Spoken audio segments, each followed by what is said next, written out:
สบายดีพี่น้องสบายดีทักทายสบายดีพี่น้องเป็นเบิดสุคนพี่น้องเบิดสุมองสุบอนพี่น้องมื้อนี้อยู่กับเบาอลิซาแนลเด้อพี่น้องเนาะ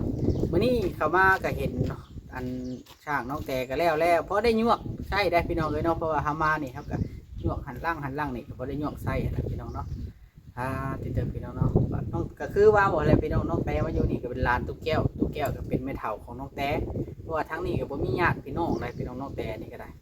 ว่าความสื่อรถสำหรับว่ามีญาติพี่น้องเพราะว่าหมู่บ้านนี่ส่วนมากเขาเจ้าสิอพยพมาต่างหากไผมันนี่พี่น้องสิอพยพต่างหากไผมันก็พี่น้องญาติพี่น้องน่ะบ่ค่อยมีพี่น้องเนาะเพราะว่าอพยพมาตั้งแต่บ่อนไผบ่อนมันนะแต่รุ่นปู่ย่าตายายพุ่นรุ่นพ่อรุ่นแม่บางคนก็ได้เลยเฮ็ดให้แบบว่าบ่มีญาติพี่น้องเนาะพี่น้องเนาะเครื่องซ่านที่สิเอาไปเฮ็ดเฮือนแม่ตู้แก้วนี่บางอันเฮาก็ฝากติดตามเบาโอลิแหน่เด้อพี่น้องเบิดสุปูสุคนต้องเป็นปลาไว้ในมือน้องแต่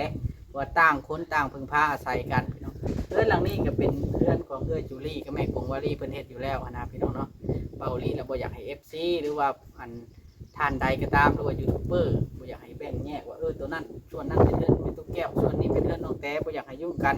บ่ให้ว่าว่านั่นพี่น้องเนาะในเมื่อน้องแต่ก็บ่ได้ผิดกับเป็นตุ๊กแก้วกับบริพิษกับน้องแต่เบาลี่กับบริมีความเครียดความชังอย่างกับน้องกับนุ่งเพิ่นเด็กพี่น้องบ่อยากให้แบ่งแยกแบบบ่อยากให้ว่าง่ายๆชัดพี่น้องเนาะคนเฮาเกิดมาแล้วคัดเกิดมาร่วมโลกกันนี่ให้เพิ่งพาอาศัยกันให้ฮักแพงกันไว้ดีกว่าพี่น้องเนาะโอเคสิ่งทุกอย่างที่มันเกิดขึ้นนะมันก็ล้วนมีองค์ประกอบหลายอย่างพี่น้องเนาะก็ให้เข้าใจเอาได้หันอันให้อันนั้นพี่น้องเนาะให้ญาติหากันเข่งลายกับขาดญาติลายกับรุ่นมิแต่ว่าให้มันพอดีหากันพี่น้องเนาะต่างคนต่างเบิ่งแง่งกันนั่นแหละชีวิตที่ได้ดีขึ้นแต่ละคนพี่น้องเนาะบ่มีภัยในโลกที่อยู่ผู้เดียวได้พี่น้องเนาะคือบางอันเนาะพี่น้องเนาะเขาก็เก็บอันอนามัยไว้หรือเตือนน้องเพิ่นมาแล้วพอได้อันเพิ่นขึ้นเฮือนขึ้นชานนะมันก็สิได้สะดวกเนาะพี่น้องเนาะสิ่งใดที่เฮาไปเฮ็ดเฮือนเป็นตู้แก้วก็เอาบ่ให้ FC ว่ากันผู้ใหญ่ทางอันเบาแอนกับอันเบาลีก็ขอบคุณเพิ่นนำคือกันเนาะที่เพิ่นได้เฮ็ดเฮือนน้องแต่จนแล้วจนทั่วพี่น้องเนาะก็ดีใจคือกันตัวนั้นก็ได้ส่วนว่าขาดบ่ได้เลยเครดิตตัวนี้พี่น้องเนาะก็คือแม่กงวลีกับจูลี่ที่เพิ่นได้มาดำเนินการนับตั้งแต่เริ่มต้นตั้งแต่ยกย้ายที่ดินมาอยู่พี่น้องต้องขาดบ่ได้เราก็ต้องได้ชื่นชมเพิ่นอย่างเต็มที่คือกันพี่น้องเนาะส่วนองค์ประกอบแต่ละอย่างนะก็ให้มันเป็นตามหลักตามการพี่น้องเนาะคือว่าเบาลินี่บ่เคยแบบบ่เอ่ยถึงไผว่าซั่นจ้ะคือบ่จิตแล้วก็เป็นสะพานบุญให้ทางผู้รักผู้ใหญ่เนาะมาเจ้าน้ำหันพี่น้องเนาะบ่แอนแล้วก็เป็นสะพานบุญให้ผู้ใหญ่ที่มามุงนี้พี่น้องเนาะอันนี้ก็ต้องให้เครดิตกันพี่น้องทุกอย่างทุกสิ่งเนาะเห็นความดีกันให้เบิดพี่น้องก็คือน้องแต่กับเบาลิบ่อยากให้ลืมว่าผู้ใดเฮ็ดให้ผู้นั้นเฮ็ดให้ผู้นี้เฮ็ดให้เนาะเบาลิบ่อยากให้ลืมตัวนั้นเขาก็ต้องที่ได้ย้ำน้องเพิ่นตัวนี้คือกันเนาะเพราะว่า FC หลายคนอยากแปลว่าย่านน้องเพิ่นโฟกัสผิดจุดว่าซั่นซะเนาะพี่น้องย่านเพิ่นน้องเพิ่นนะอาจสิบ่ฮู้บ่หรือว่าจังไดเนาะเฮาก็บ่ได้ค่อยได้คุยกับน้องเพิ่นดอกมีแต่ว่าถ้าน้องเพิ่นมาแล้วเฮาสิเว้ากับน้องเพิ่นอีกเทื่อนึงพี่น้องเนาะตัวนี้นะพี่น้องเนาะขึ้นเฮือนขึ้นศาลกับอันต้องได้บอกสร้างบอกอย่างพร้อมได้พี่น้องเลยเพราะว่าการขึ้นเฮือนขึ้นศาลนี่คันบ่มีสร้างมาร่วมนี่มันก็สิบ่คักบ่ได้สร้างแบบผู้เพิ่นเฮ็ดเพิ่นสร้างนะพี่น้องเนาะ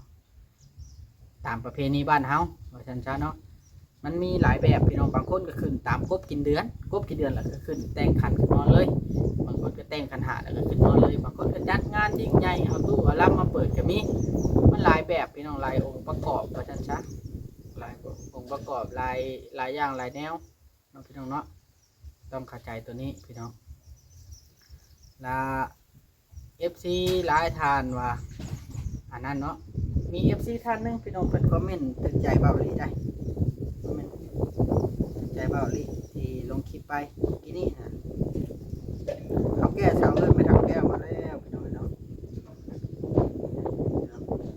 เพิ่นว่าเครื่องเฮ็ดเทือนไม่ตู้ แก้วเอาไว้เฮือนน้องแต่ก่อนก็ได้เว้าจักหน่อยมันสิดราม่ากันอีกเพิ่นว่าเนาะพี่น้องเนาะนี่ก็คือเพิ่นคอมเมนต์ด้วยเหตุและผลพี่น้องเนาะเหตุผลก็คือคนอยู่ใกล้กันเป็นพี่เป็นน้องกันฮักแพงกันพึ่งพาอาศัยกันนั่นแหละพี่น้องเนาะมันดีที่สุดแล้วสำหรับนั้นคือน้องแต่ก็เป็นคนทุกข์แม่ตุ๊กแก้วก็เป็นคนทุกข์สมมุติว่ามื้อใดมื้อหนึ่งสายบุญบ่เข้ามาใกล้นี่เพิ่นก็ต้องได้พึ่งพาอาศัยกันพี่น้องเนาะบ่อยากให้ FC แบ่งแยกชั้นที่นะเบาลีนะอยากให้มันถือกันเบิดทุกคนว่าซั่นซะเนาะพี่น้องเนาะคือทีมงานนี่เฮาบ่ได้มีไผที่ว่าบ่ถือกันได้พี่น้องเอ้ยบ่ได้มีไผที่ว่าบ่ถือกันคือเขาบ่แซนบ่จิตจะโทรหากันฮักแท้ม่วนเว้านัวหัวม่วนกันเบิดทุกผู้ทุกคนเนาะพี่น้องเนาะบ่ให้ว่าจังซั่นจังซี่คือเฮาโฟกัสงานแต่ละงานนะครับโฟกัสแต่ละงานน่ะมีแต่ว่าการให้เกียรติกันเป็นสิ่งที่ดีที่สุดเนาะและก็การให้เครดิตกันและกันนั่นแหละสิ่งที่ดีที่สุดสำหรับเบาลีคือในตอนนี้เนาะพี่น้องเนาะเอ้าพี่น้องวันนี้ก็เฮาสิมาถ่ายแม่ตุ๊กแก้วอีกเทื่อนึงแล้วคือเบาลีบอกแล้วแม่ตุ๊กแก้วน่ะสามารถใช้น้ำสางได้เลยเนาะก่อนเฮาซักให้แม่ตุ๊กแก้วนี่เฮาก็ให้เราใช้รถฉากน้องแต่ก็บ่เป็นหยังดอกหรือว่าอันเบาลีเสื้อแล้วน้องแต่ก็บ่คิดที่แม่ตุ๊กแก้วดอกแม่ตุ๊กแก้วก็บ่เคยคิดที่น้องแต่เนาะแล้วก็สายบุญผู้เพิ่นเจาะน้ำน่ะก็คือเบาจิตเบาแชนก็เพิ่นบ่ได้ห้ามดอกดินตอนนี้กับเพิ่นพาพระอาจารย์มาซื้อดินตอนที่ว่าแม่ตุ๊กแก้วอยู่ตอนนี้นะเพิ่นซอยแม่ตุ๊กแก้วก่อนเบาลีก็มาซอยเนาะอันเขาเบาจิตเบาแสนเบาต้าน้องแววตาเบาเวียดเบาสาลีแล้วก็เบาบุญเผยเบาค่ำน้องพี่น้องหลายคนอยู่ทีมงานเพิ่นก็จนอ่านจนสิบ่เบิดแหละเพิ่นซอยอันแม่ตุ๊กแก้วก่อนเบาลีอีกอันนี้เขาก็ต้องให้เครดิตเพิ่นได้พี่น้องเอ้ยเนาะแล้วต่อมาเบาลีจึงได้มาเฮ็ดห้องน้ำของในให้เพิ่นเรื่องซอยแต่เพิ่งนี่เบาลีแหละซอยตะกี้แต่เราอยู่เถียงนาพุ่นตอนนั้นแต่ว่าดินตอนนี้เป็นดินของทีมงานกับเบาแสนเบาจิตเป็นคนมาซื้อเนาะอันนี้ก็ต้องเข้าใจได้พี่น้องเอ้ยเฮาให้เครดิตเพิ่นตัวนี้ก็คือในความนั้นของเพิ่นเนาะเอาพี่น้องไปเบิ่งนำการพี่น้องเฮาสิเว้าเพียงทำนี้เว้าไว้พี่น้องจังหน่อยเพราะว่าเฮากันไว้ดีกว่าเนาะเว้าแบบนี้เนี่ยเพื่อย่าน FC บางคนที่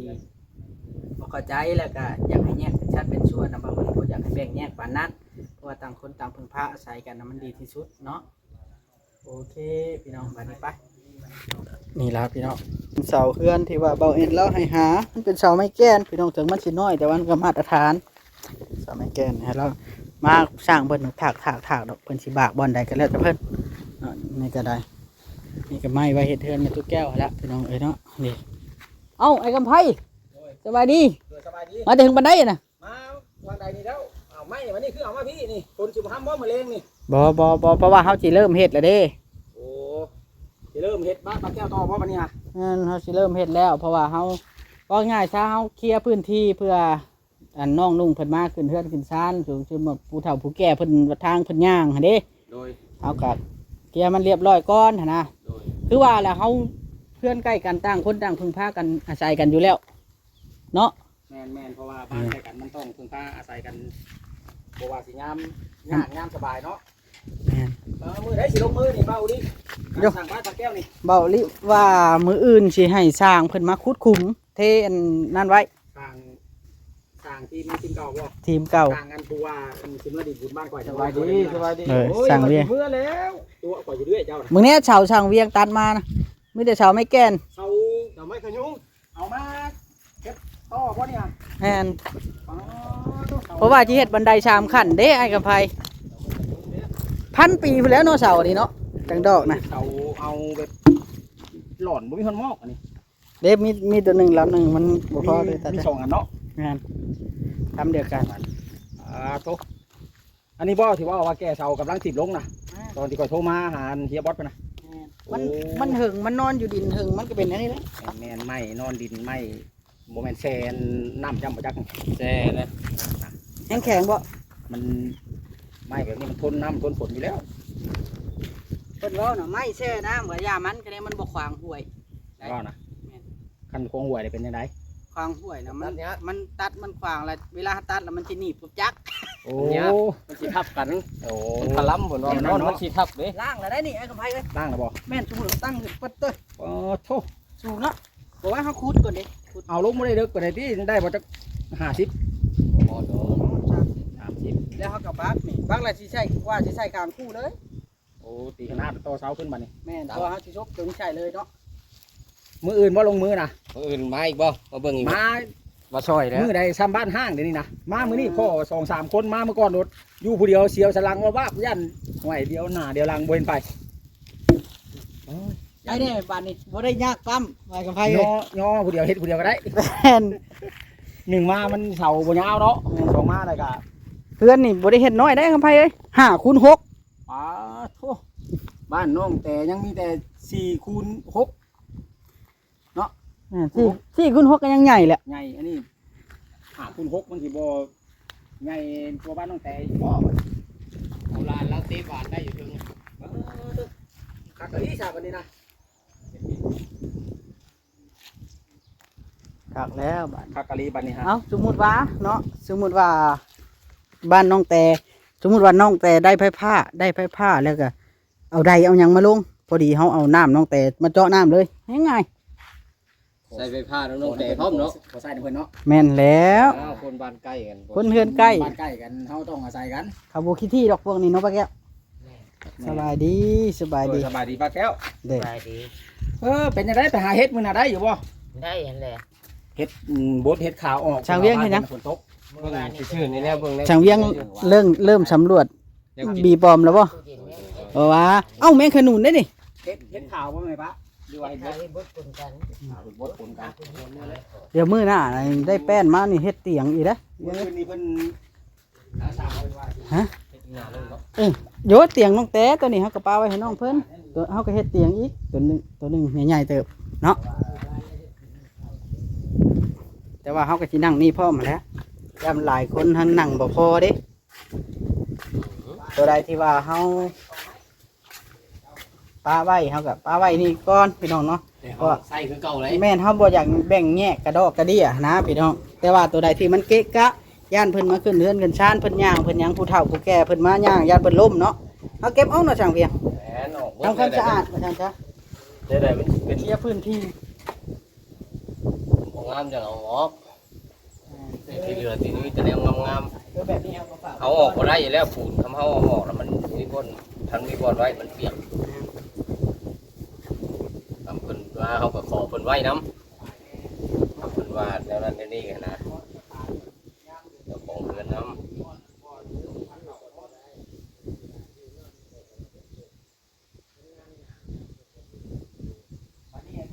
ใส่อันนั้นนะ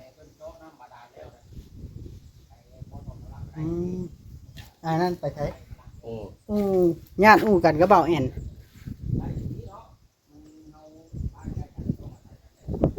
จะงวกเบิ่งแล้วว่าช่าง น้ำลาย เอาดีอยู่บ่ มันเป็นอย่างตัวนี้เนาะ เป็นน้ำดินบีบ ฮะ เป็นน้ำดินบีบ2มื้อผู้เขาซักนี่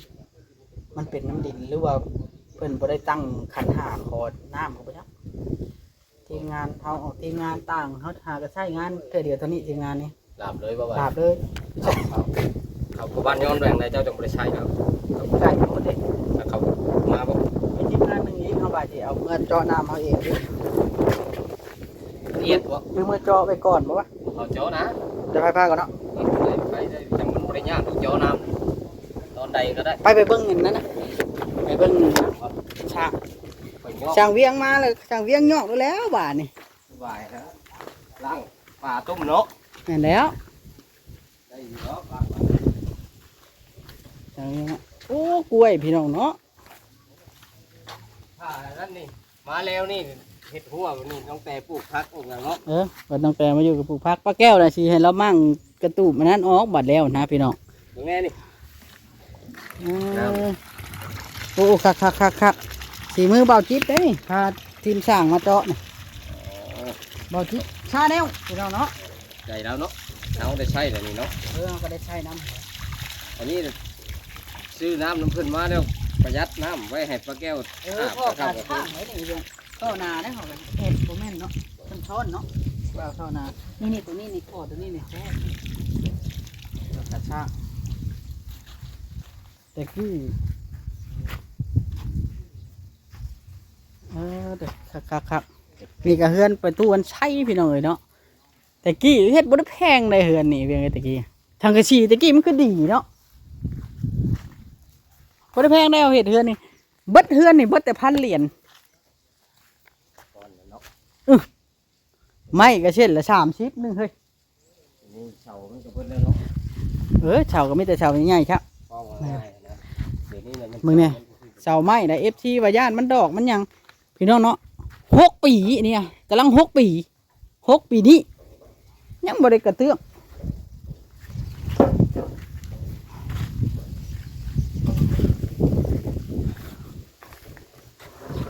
นี่นะ ยืนเลยย่างมัน ไปนะ งัดออก งานออกไปได้ยืนยันดิเจ้าก็บอกค้อนเถาะตัวนี้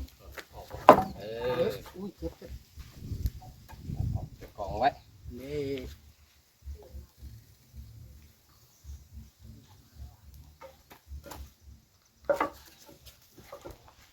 กล่องไว้ นี่ละเอาไปกองไว้โอ้กล้วยกล้วยกล้วย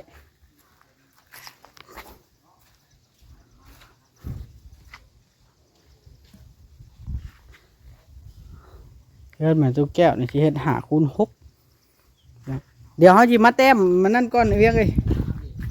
มาเฮาสิแต้มนี่ให้เบิ่งมาพี่ นี่ มานั่งก่อนนั่งก่อน เป็นยังไง ออกแบบ เอาแบบเพื่อนปลาแก้ว ออกแบบสิเดียวว่าสิบอกเลขนะ สิให้อันช่างเวียงเบิ่งว่า แบบ เฮ็ดแบบใดหั่นน่ะ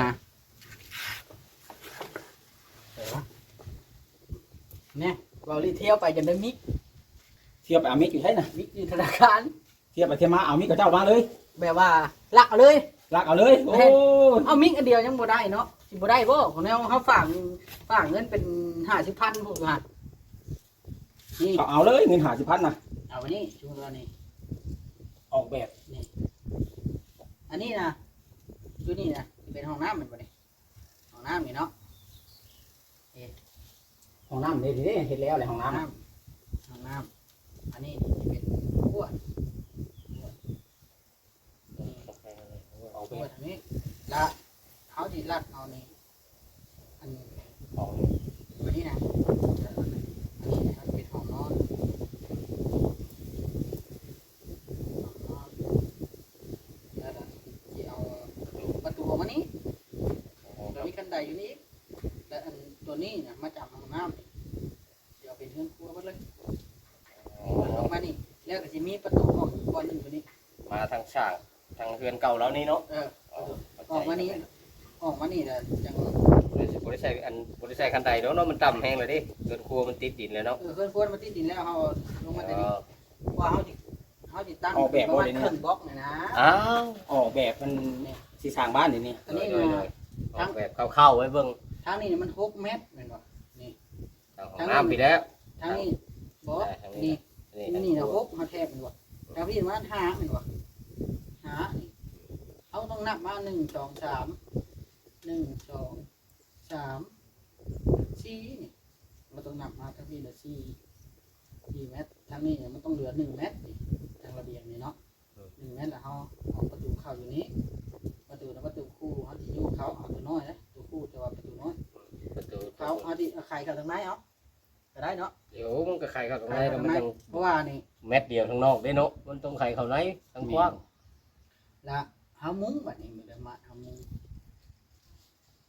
เฮามุ้งนะ เอาขึ้นโค้งก่อนยังเข้าก็ได้ เฮาขึ้นโค้งแล้วเฮาหลังเอาเลย สิเฮ็ดทรงแบบใดทรง จงมุ้งกูไปนี่เลย ทรงแบบนี้เนาะทรงแบบเพื่อนน้องแต่นี่ทรงบ้านข่อยเอิ้นทรงเล้าได้ไปสินะเขาเอิ้นว่าทรงเล้า จงเรา เล้าครับแบบเล้าเขา เฮามุ้งย้อนมาพี่ก็ได้ เพราะว่าข้างบนมีแซกเลย แล้วเฮาเอาตามแบบนี้เลยพอเฮาตั้งเส้นเอาเฮาบ่เกี่ยวกับเสา ตัวที่เรือเนาะ นี่ ที่ แล้ เรือ วนี่ เนี่ยเขามุ่งแซงออกไปแล้วเขาบ่ได้ใส่เสาอีก นี่แล้วนี่เพราะว่าเฮาก็เอาเสาตามนี่เลยนะเสานะมันอยู่นี่เลย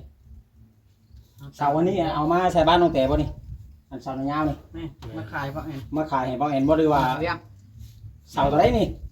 เสาละล้านเราเอา ชาวล้านแล้วเบาเห็น ป้าโทษมันก็พอซื้อแล้วเดี๋ยว เป็ นี้ นบ่อยู่นี่น่ะระเบียงนี่ เสาละล้าน ระเบียง เนาะ เสาเป็นไง เบียงข้างนี่เลยนะตัวนี้สมมติว่าเขาเอาขั้นใดขึ้นอยู่นี่ก็ได้นี่ เดี๋ยวก็ขึ้นในวังนี้นะ คือ วั นี่ งแม่น เพราะว่าบ่อยากให้มันชื่อกับตัวนี้เด้คือตัวนี้มันว่าเอาเราขึ้นย่างขึ้นมานี่แต่ย่างมานี่ก็ได้ย่างมานี่แล้วเฮาบ่ให้มันนั่นได้เพิ่นบ่ให้มีทางลงเลยอยู่นี่เพิ่นสิอัด ใส่ เล ลู ย กติ้งเบิดแถวนี่แบบนี้นะ แถว นี่ แถวนี้ แบบนี้นะ แถวนี้นะเฮาสิใช้ลูกติ้งเบิดนี่ ครับ ตัวนี้นะมันเฮาต้องได้ปิดแล้วตัวนี้พอปิดมันเฮาสิปิด ปิด เรื่อง เข้า ครัว พาไปเลย แม่นตัวนี้ เข้าพาขึ้นไปตามอันนั้นเลย เฮาสิปิดเรื่องครัวได้ตัวนี้ เขาต้อง ตาม ไปปิ วั ด ดใจ เรื่องครัวเพราะว่าเฮามีประ แต่ ตู เข้าพาตามห้องไปเลยพา แม่นเฮา ขึ้น เฮา สู่ เฮา ตาม จะจำห้องน้ำทางนี้แหละเดี๋ยวสิวางแผนอีกเทื่อนึงว่าเฮาสิใช้ สิเฮ็ด ไม้ แนวใด ไม้แล้วแนงจักหน้อยตรงนี้นะ ด้านนี้เพราะว่าเฮาสิออกมาด้านนี้ ตัวนี้เป็นห้องนอนนี่3คูณ4 3คูณ4นี่มันต้องลัดเอาอยู่นี้มาทางนี้เนี่ยมันต้อง3เมตร3เมตรมันต้องระเบียงเลยมันต้องเหลือ3มันบ่ตัวนี้เนี่ย4เมตรมันต้องเหลือเมตรนึงนี่เนาะ เดี๋ยว ได้แล้วบัดนี้แล้วบัดเวลามุงน่ะเฮามุงลงแบบนี้เลยบ่เดี๋ยวว่ามุงลงแบบนี้บ่ดี เดี๋ยว มุงลงไป มัน ได้ ตามทั้งยาวมันเท่านี้ มุงคันมุงลงทางยาวนะเฮาต้องมุงลงทางนี้ เออ แล้วเฮาต้องได้ต่อออกมาทางนี้อีกเห็ เป็น น ไหม เอาแก ต่อกับเฮากับ กำลังการสร้างบ้าน เอาสังกะสียาวๆเอาคืออันนี้นะแผ่นเอาสิเฮ็ดจังอัน เพราะ ตัว ว่า สิต่อ เฮาสิต่อเฮือนครัวเฮาต้องได้เห็นตัวไม้ ตัวไม้ สามตั้ง1 2 3หลังก็ต่อหลังก็แอมพาเบิดนี่มันสิคล้ายๆแบบนี้ดอกคล้ายๆแบบนี้เพราะว่าเฮาเฮ็ดย่างลงมาเฮาบ่ได้เกี่ยวกับพื้นเด้ว่าต่ำหรือสูงตัวนี้ เกียร์บอลมาเห็ดให้เพิ่นบ่ นี่ให้บ่บอสเบิ่งได้ไหมอธิบายบ่บอส เห็ดน้ำกันนะบ่บอส เฮ็ดวันนี้ดูเป็นไปได้บ่ ใช้ห้องน้ำนะ เด้ ตั้งอยู่ใช้นี่ ห้องน้ำกันนี่เอาคุ้งเบิดนะเฮือนครัวน่ะคุ้งห้องน้ำเบิดซ้ำเฮือนใหญ่เลย ก็แบบนี้แหล้ว ทาง พื้นที่นี่นะ วางตัวเว้าอันนี้ เป็นโต เฮือนครัว โตเฮือนครัวมันจะ ทางนี้แหละย่างลงมานี่แต่ฉีดทางเฮือนเก่าแล้วนี่เข้าใจ ก็ บ่ แบบนี้แหละถึงเว้านะ ก็วางแผนแบบนี้แหละเฮือนครัวก็ถือกันทางนี้แหละระเบียงย่างมานี่จะเป็นนอกนะ นอกเบิดนอกห้อง ในตัวนี้ใน ใน มา ตัวเดี ล ยว ง นะ นี่ลงมานี่เดี๋ยวนี้เข้าเฮือนครัวแล้วออกมา แม่ ทาง ใน เฮือนเก่า แจได้มึงแม่นบ่แจทางนั้นนะ แกนี้ แจนี่ใน จะได้จังมาเฮ็ดแจนี่บัดนี้ เป็นเพียง ตัวแจนี่แล้ว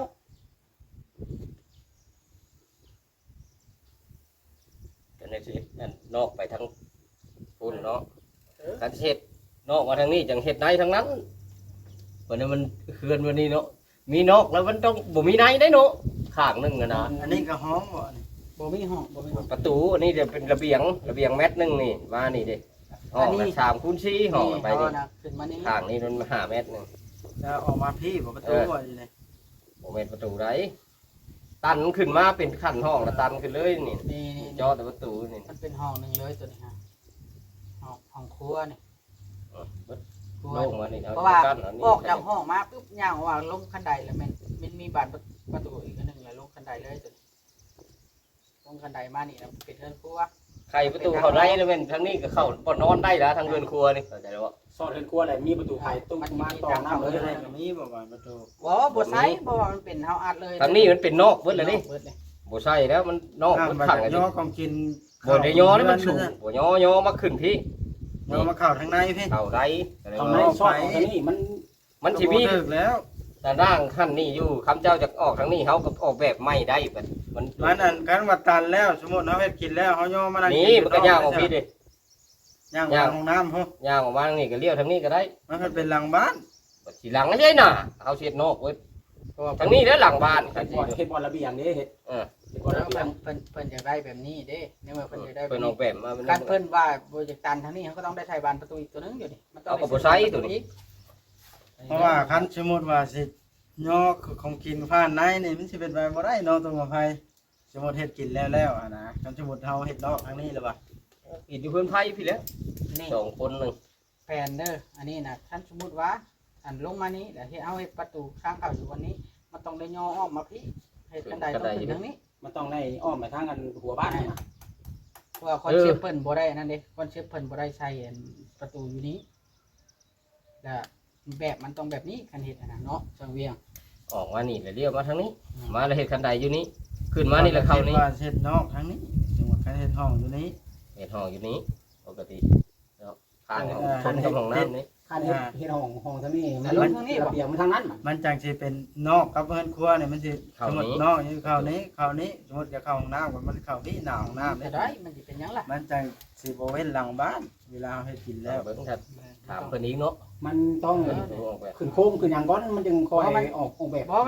มันได้อยู่แล้วมันเข้าขันเอาซื่อๆเด้ให้กับไผ อัน นี่ นี้ ขันเอาซื่อ สิเฮ็ดในทางหน้าห้องน้ำนี่มันสิบ่เป็นต้องเฮ็ดเพียงห้องน้ำใน เพราะมันบ่น่าอยู่แล้วมันอยู่มันเย้ยมาจังซี่บ่บ่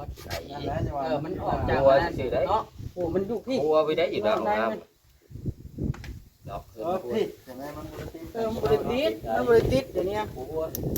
กลัวมายัง มีแต่ว่าเฮาขึ้นโค้งแล้วมีแต่ว่าเอาแผนนี่แหละเฮาสิเฮ็ดขันเอาทั้งใดแล้วจังวางแผนไปอีกทีนึงเด้ เพราะว่าตอนนี้มันเฮาแค่แบบว่าว างแผน วางแผนไว้ก่อน วางแบบนะวางแบบในช่างเวียงเป็นอยู่บ่ช่างเวียง เป็นแล้วเขาแบบนี้ ก่อนเรียนอย่างก็ต้องวางแผนไว้ก่อนตัวไหนมัน ตอนนี้เขาขึ้นโค้งแล้วเขาจังขันแล้ว ขัดมันบ่ขัด เขาจะได้ทางไหนเขาก็ยังเลือกได้ของเนาะ แน่น ผมแม่นว่าเขาสิ นี่ครับพี่น้องเนาะอธิบาย ๆว่า ช่างเวียง อันนี้เฮา เอ้า วางแผนไว้ก่อน โอเคบัดนี้เดี๋ยวสิให้แม่ตุ๊กแก้วอันนั้นก่อนแม่ตุ๊กแก้วพิงไพ่บ่ได้นี่สบายดีอีกเทื่อหนึงเด้อวางแผนให้ช่างเวียงแล้ว โดย ค่อยสิเมื่อก่อนเด้อบัดนี้เด้อ โดยเมื่อดี ไปเวียก่อน มื้ออื่นแล้วจังสิพาทีมสร้างเพิ่นมาอันนั้นเลยทีเดียวต้องมาเฮ็ดพร้อมกันต้องมาเบิ่งนํกันนะแต่ช่างเวียงผู้เดียวนะจังเลยเราสิเป็นหรือบ่แล้วเพราะผู้เดียวเฮาอยากให้มาออกแผนนํกันอีกเทื่อหนึงคุดคุมซำใดแล้วครึ่งแบบใดหาห้อยมาช่วยกันเพราะว่าเฮ็ดก็อยากให้เฮ็ดพร้อมกันนะ แม่นแม่น สามัคคีกันหรือว่าบัดอนาคตมีภัยจากยุทธจักมือจักใดกันแล้วจังแจ้งกัน เนาะ แมนอย่าให้มาเฮ็ดพร้อมกันโลดเนาะ โดยโดย มันจังสร้างมันจังมีแผนน้กันเนาะป้าโอเคสบายดีป้าบัดนี้ สบายดีเป็นได้อันน่ะเพิ่นสงบจิตใจแล้วบ่ ไป สร้างนั่นแหละ เพิ่นจะเริ่มเพิ่นจะเริ่มแล้วเพิ่นจะเริ่มใครแน่ละ ค่อยๆไป โดยโอเคบัดนี้พี่น้องเนาะจังไดก็อยู่ดีมีแฮงขอบคุญขอบคุณเอื้อจุลีกับแม่คงวาลีหลายๆเด้อที่อันนั่นเนาะที่ให้เบาลิเป็นสะพานบุญให้เนาะพี่น้องเนาะจังไดก็อยู่ดีมีแฮงสบายดี